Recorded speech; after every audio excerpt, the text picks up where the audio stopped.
Oh, hello. Last video, we looked at how to derive a formula that will tell you the sum of the first n terms in a geometric series, where g is our growth factor and a1 is our first term. And this is what we derived, and we got that it's equal to the first term minus whatever term would come after the last term in your series, divided by 1 minus the growth factor. So let's try and apply this, and the general theme of this lesson is don't mindlessly plug things in, which is sort of like a general theme of math, but you'll see that it's particularly easy to plug things in wrong here. So let's pretend I've got a sequence, 3 times 2 to the n. So remember, this formula is telling me my nth term. So let's say I want to find the sum of the first, 32 terms. Oh, this is going to be really big. The first 32 terms of that sequence. So here's one thing you could do. One thing you could do is just work straight from this definition of what's the nth term. So the nth term is 3 times 2 to the n.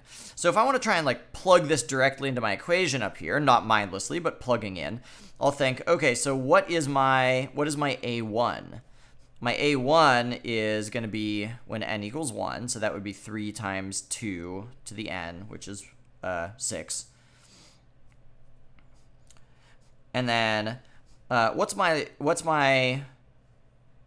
So here's the danger. The danger is seeing g to the n and thinking, okay, so what I'll do is I'll write 3 times 2 to the n here, because this feels like the nth term, even though it's not, and this actually is the nth term.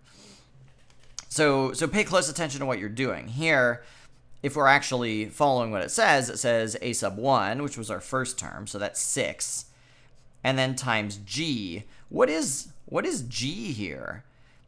G isn't really listed. I just told you the equation for the nth term. So if you think about writing out the terms, the first term is 6. The second term would be when n is 2. So that would be 3 times 4, which is 12. And so you can see to get from this term to that term, I'm multiplying by 2. So that's the growth factor. But you have to think for a minute before plugging in, what am I actually trying to plug in? What are the meanings of these things? So my growth factor is 2, and now I really can have n here because I'm looking for, my n is 32 because I'm looking for the sum of the first 32 terms. And then this is my 1 minus 2. And clearly you could simplify this to get an answer. Okay, so where might you accidentally go wrong here? I think you might accidentally go wrong writing n, forgetting what n actually means for this problem. You might go wrong by thinking that this gives you, that a1 g to the n gives you the nth term, and just substituting directly in 3 times 2 to the 32, which wouldn't give you the nth term. A slightly better way to do it might be this, or not better. It involves more work, but it might be easier to think about. Let's actually write out the first couple of terms and then figure out what is a and what is g. So if I write out the first couple of terms, when n is 1, that gives me 3 times 2 to the 1 is 6. Then when n is 2, 3 times 2 to the 2 is 3 times 4 is 12. When n is 3, I'll have 3 times 2 to the third, so that's 3 times 8 would be 24. So you can think about, now that you see what the sequence is, what is a1? Oh, a1 is 6. What is g? Oh, g is whatever I'm multiplying by to get from one thing to the next. And so now that you've written out what the variables are that appear in your equation, you can of course plug them directly in. So that might be easier. Okay, what if we were going to do this alternating series, alternating because the signs of every single term are alternating negative to positive. If I was going to try and find the sum of the first 100 terms in this series, we could either try and figure out, is it going to be faster to figure out a1 and the growth factor, or is it going to be faster to figure out the first term and the last term? Let's do it both ways. So a1 pretty clearly is -1. The growth factor here, what do I have to multiply to get from here to there? It looks like I have to multiply by -1/2. Negative because if I multiply -1 by -1/2, the negatives cancel to become positive. Does that still work here? If I multiply -1/2 by -1/2, does it... Sorry, if I multiply +1/2 by -1/2, does it give me the next term, -1/4? And the answer is yes. So here growth factor is -1/2. And then n, I want the first 100 terms.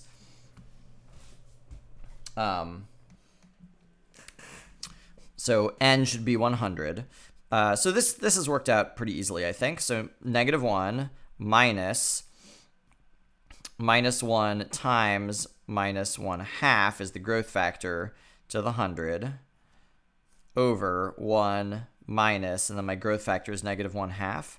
So the thing to be really careful about here, you see how I've kind of put parentheses at every point, because we need to figure out kind of how all the negative signs are going to simplify.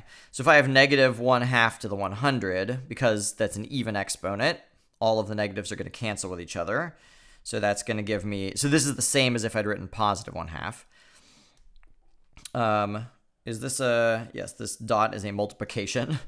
So here I have -1 minus the opposite of this. So that would be like saying plus 1/2 to the 100. And then 1 minus the opposite of 1/2 is like 1 plus 1/2, which is the same as 3/2. And so then this one, you could continue to simplify. I could multiply by the reciprocal. So now that's like 2/3 times -1 plus 1 over 2 to the 100th. That seems simple enough. Something like that. Okay, well, clearly in this case, that was easier than first term, last term after last term, because here I'd have to figure out what is the term after the last term. And the process of doing that would be the same as figuring this out, because like that's what that is. That's the term after the last term. But we can think about it this way. The last term is the 100th term, right?